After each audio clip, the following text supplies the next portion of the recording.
Well, friends, it's been a few years since May 21st has fallen on a day where I can celebrate this Mass. Either Father Joe has had this Mass on May 21st, or there's been some memorial or feast day or something around this. Anyway, I'm happy that I get to celebrate Mass today on the anniversary of my ordination. 8 years ago today, Cathedral St. John the Evangelist, nose down on the cathedral floor, the marble, Bishop Lennon ordained me a priest of Jesus Christ. And what I want to do this morning is I just want to share a reflection that really was transformative and really influential and powerful for me, my diaconate year in seminary.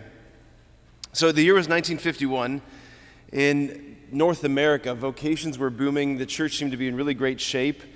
And a priest by the name of Father Raleigh Myers, he was a diocesan priest and he was the director of vocations.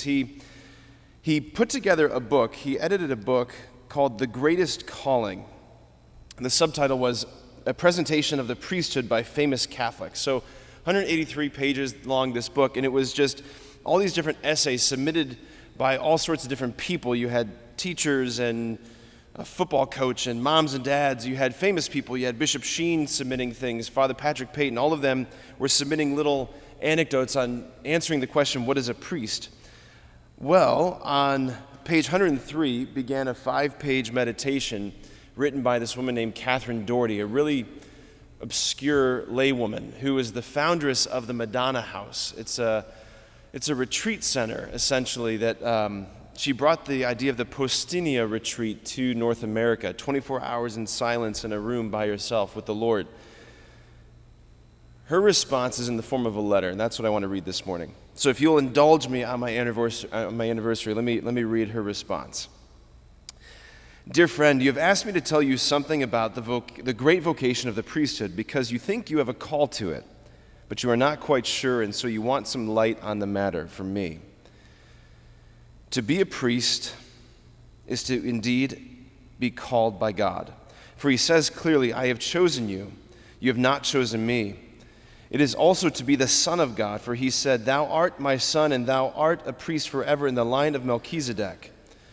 Do you know what that means?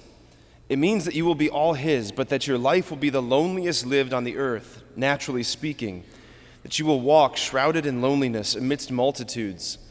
You will indeed have to arise, sell what you possess, and follow Christ. Do you understand now, in the flower of your youth, what you are asked to do, to be?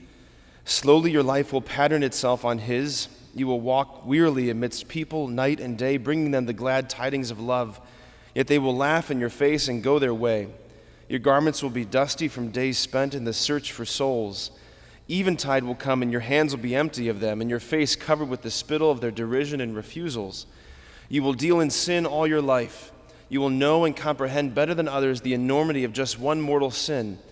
You'll have to steel yourself to face rivers of it, seas of it. It will choke you, engulf you, make you tremble and weak. You will wear the most beautiful vestments devised by the ingenuity of men, several times a day maybe. You will move amongst gold and incense brought from distant places, but you will have to be poor, even as the prisoner of love whom you serve in the tabernacle is poor. You will have to be poor in worldly goods to defeat the modern idolatry of material possessions. You'll have to be poor in spirit and poor in will, for you'll have to surrender yours to the bishop. Poor in person and in consolations. In fact, a time will come when you, like your master, will have to be naked poor. You will follow a naked Christ unto his cross.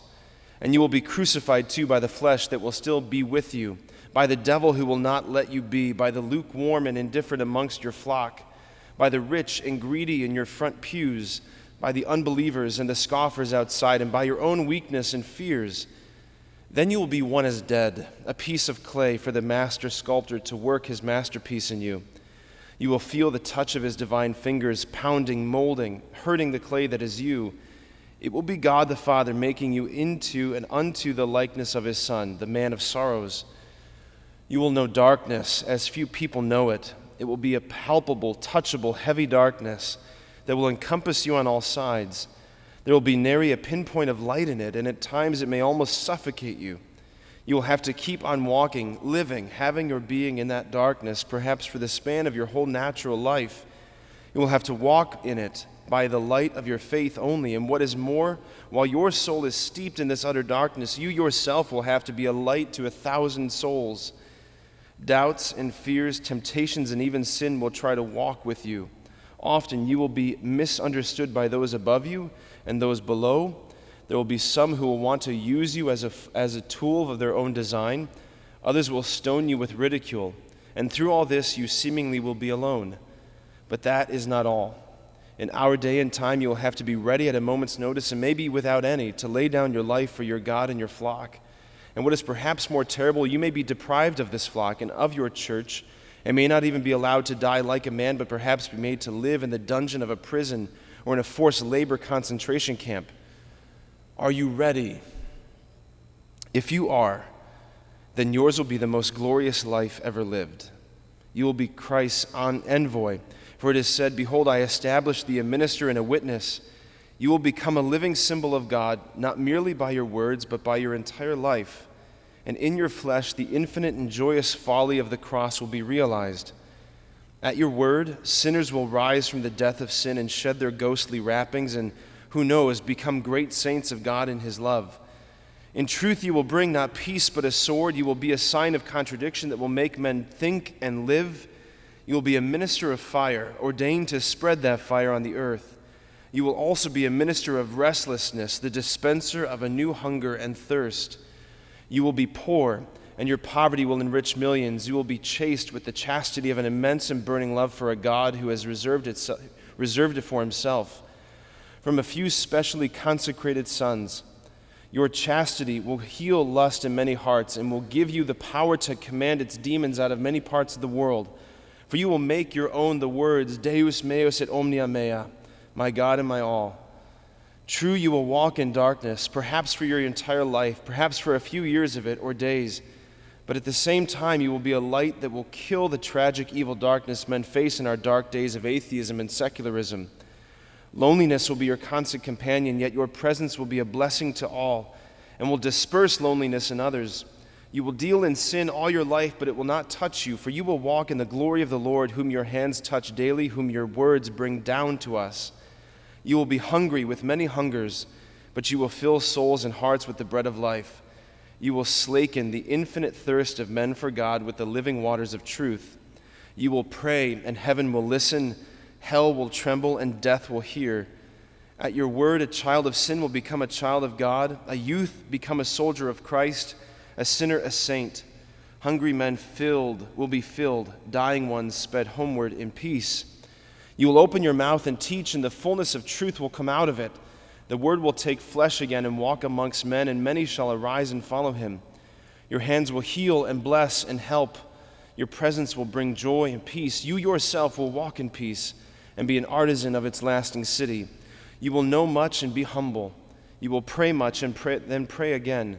For you will know that prayer is your strength, and that of your flock you will fast and do penance, and you will be a vessel filled to the brim. Many will come to drink from these hallowed waters. You will walk apart, and multitudes will follow you wherever you go, even into the desert. Because they are in your shadow, the desert will bloom. You will be all things to all men. You, like Christ, will be lifted up for men to see and follow you. You will not mind being crucified naked on a cross, because Christ will be on the other side, and you will be lost in the ecstasy of being with him, of being his own. All this you will be, and all these things will happen to you if you arise now and answer the mere whisper that your young soul hears and that you are not quite sure about. Yes, my dear young friend, that is what it means to be a priest. That is the vocation to the priesthood as I see it. Humbly, reverently, I pass on my vision of it to you, for when all is said and done, the call you hear is the call to be another Christ, an alter Christus. Can there be a greater miracle of God's grace? Can there be a greater vocation? If there is, I do not know about it. Amen.